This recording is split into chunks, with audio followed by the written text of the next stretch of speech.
দেখো বন্ধুরা, আজ আমি মাছের ভাপা করব, রুই মাছের ভাপা। তা ভাপাটা কেমন হয় তোমরা রেসিপিটা দেখে নাও, আর ভালো লাগলে তোমরা করে খাবে। চলো শুরু করা যাক। আমি 5টা লঙ্কা দিলাম, তোমাদের যদি আরও কেউ ঝাল বেশি খেতে চাও তো দিতে পারো।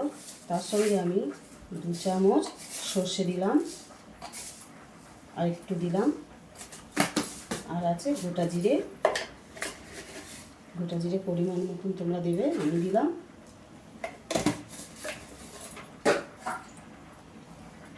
এইটাকে শিলে আমি বেটে নেব।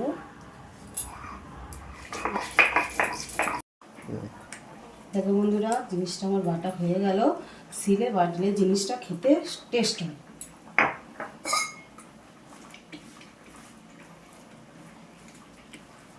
এতে আমি কোনো রকমের জল ঠেকাবো না, জিনিসটা শক্তই থাকবে।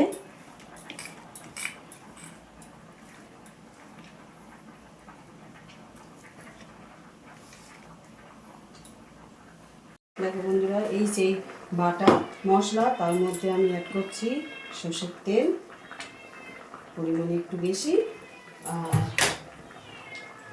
নুন,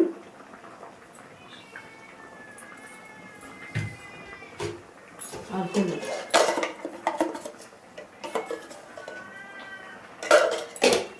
আর দেখা বন্ধুরা, আমি মাছে আগে থেকে নুন হলুদ মাখিয়ে রেখেছিলাম।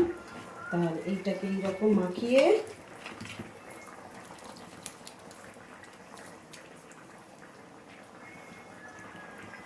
গায়ে এইভাবে দিয়ে দেবে।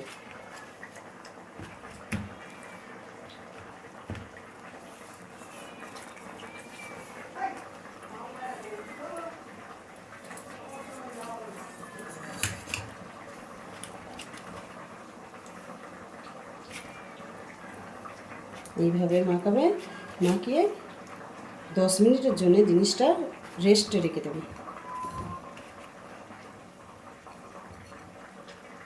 দেখো বন্ধুরা, 10 মিনিট আমাদের হয়ে গেছে। এবার এই জিনিসটার মধ্যে হালকা করে সর্ষের তেল এইভাবে দিয়ে দেবে, দিয়ে আর কাঁচা লঙ্কা দেবে, যাতে এই জিনিসটা ফ্লেভার আসে, যার জন্য কাঁচা লঙ্কা দেওয়া। জিনিসটা এইভাবে চাপা দিয়ে দিলাম, দিয়ে আমি এই কড়াটার মধ্যে জল দিয়ে দেবো। দেখো বন্ধুরা, কড়াটার মধ্যে জল দিলাম, পরিমাণ মতন জল দেবেন।